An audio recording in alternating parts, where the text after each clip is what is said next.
Alright, haven't made a video in a bit, but a racing game I've been playing over this past weekend on Quest is Downtown Club. Out of every racing game I've tried on Quest standalone, at least to me, and I've played lots of them, trust me, it has to be the most fun and better yet actually takes advantage of being made for virtual reality. Let's talk about the main staple with the driving slash mechanics themselves. Driving in most racing games, for me at least, takes a bit of getting used to, and this is no different, but it does have two control options. You can control the car with just the controllers acting like a gamepad, or grabbing the wheel with both hands to steer the wheel, including a gear stick and handbrake on the side. You can practice all of this in free roam to get a feel for the control scheme, and when it works, it's great. I use the gamepad version using the controllers on the side as it's much more fluid, accurate, and responsive, but from time to time I switch to the steering mechanic. It also has a bunch of customization options to tune certain settings with sensitivity or turning off certain features. I will say one thing I wish it had was support for external gamepads. With Quest, you could connect an Xbox controller directly into the USB-C port to minimize latency, as other games like Tetris Effect Connected use. Just a wishful feature of mine, as the joysticks on Quest controllers are a bit wobbly for my taste for racing titles. You can also customize which driving seat you want, whether left or right. You can pretty much guess where I'm from. It includes various other customization options as well. Once again, racing feels fluid, graphics look great for a standalone title that isn't a $2,000 PCVR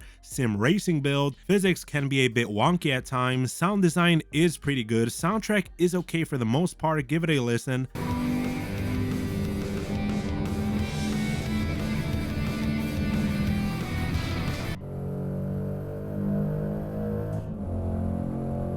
What I personally do, I mute it, and I'll show you how you can make listening to music even better later on. Another important thing to note is that the car selection is limited to 3 hatchback vehicles with various paint jobs that you can buy with tickets, which is the in-game currency. Each car has a sport and standard edition. The interiors are clean and different across all vehicles. Once again, the title is in early access, and I'll go over the game's planned concept roadmap a bit more later. Everything will be timestamped in the video if I don't forget, of course. Now, this is the part that's worth mentioning, that this game isn't for everyone, especially if you're looking for good arcade single player fun. But if you thoroughly enjoy racing titles, completing laps repeatedly, or grinding to unlock more content, it's a must have. Currently, the game modes it offers are quite limited, with events which I'll go over in a bit, custom races to play with personalized settings, and maps the way you like, time attack having you improve lap times by competing on the leaderboards, and free drive to explore the map freely.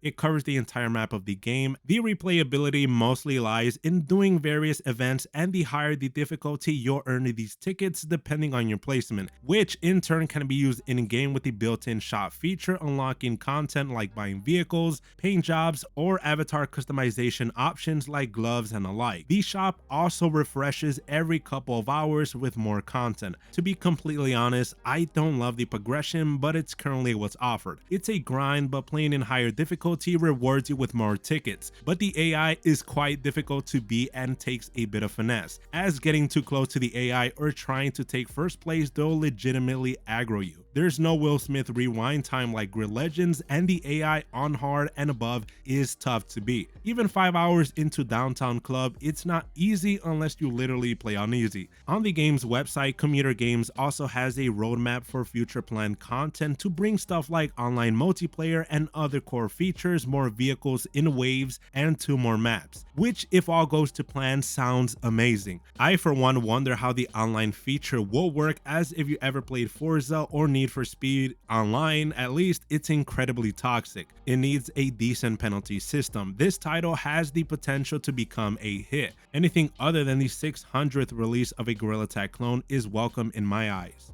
Also, I've been wanting to cover this game on my channel for some time now, ever since EA forgot they developed a Grid Legends port for Quest, which I have to say is still the most content-packed racing game on standalone. But here's the catch, I wouldn't recommend it at all. Still had fun with it, but it could have been way better. I also made a bunch of videos on it if you want to check that out on the channel. Back on topic, recently Commuter Games, the developer and publisher of Downtown Club, just recently pushed update 1.1.0 after teasing it for a while. There are many changes Core Update 1.1.0 brings. Worth noting that the dev also releases constant patches daily, as it's gotten 3 updates already after the Core Update dropped. Core Update 1.1.0 brings improvements to driving physics, improved opponent AI, much simpler game economy, smoother performance with updated graphical settings, with quality and performance modes that I'll touch on later, with a side-by-side visual comparison of Quest 2 against Quest 3, better steering, and much more after with smaller fixes. I'll leave a link to the app down below, along with patch notes if you want to give it a look. My honest impressions with Downtown Club is that it's a pretty solid game. What's even more interesting is that most, if not all of the game is made by one solo developer, Daniel Ritchie, hopefully I'm saying it right, which is extremely impressive. This doesn't have a large studio behind it, but pretty much a solo developer working on it full time. If you pick up Downtown Club expecting a Forza Legends type of experience, you will be disappointed. Don't expect a full in-depth leveling system with various maps just yet. I like it enough to recommend it for racing game fans like myself, as the quest store is lacking in this genre severely.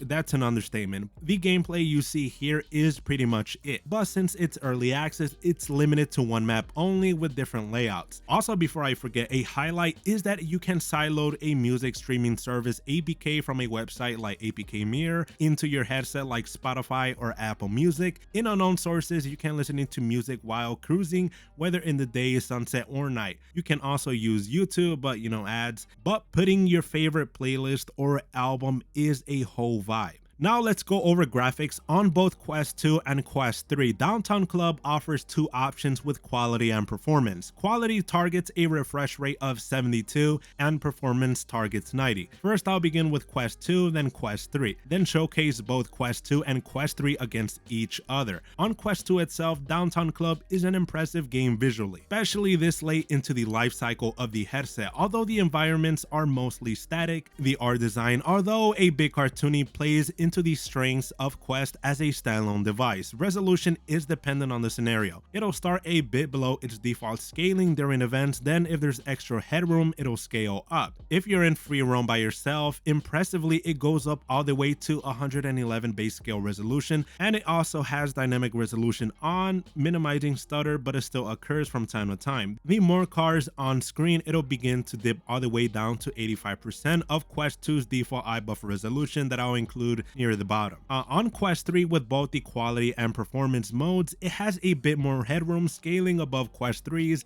default eye buffer resolution at 120. Which sometimes during events the resolution does scale up or down depending what's rendered along with your opponents. Honestly, this opinion holds true even on Quest 2. I can't tell much of a difference between the quality and performance modes. Maybe a bit less reflective, shiny elements to textures, but it's pretty much identical. However, with the quality preset, the frame rate is much more consistent. Reading text is fine. The max opponent of AI opponents you can have is 11, 12 if you're including yourself. Quest 2 does struggle a bit, but I played for 2 hours, and graphics when you're having fun becomes the least of your priorities. Overall, for this title to be available even on Quest 2 at this resolution is impressive. The next step for this game really is making the world come alive with a good ambience. A title like this makes me forget that I'm gaming on standalone. All that to say, is it worth picking up Downtown Club? Yes, but remember, it's still very much an early access game made by one developer. On a post, I read a comment that the dev himself keeps 80% of the game still running. Keep your expectations in check, and this game is great fun. I see myself returning to this game a lot. If these planned features like online multiplayer, vehicles, maps, and more come as promised, this easily can become a top 10 MetaQuest game for me. I hardly review early access titles so as to not be super harsh on the early stages of a game's development course,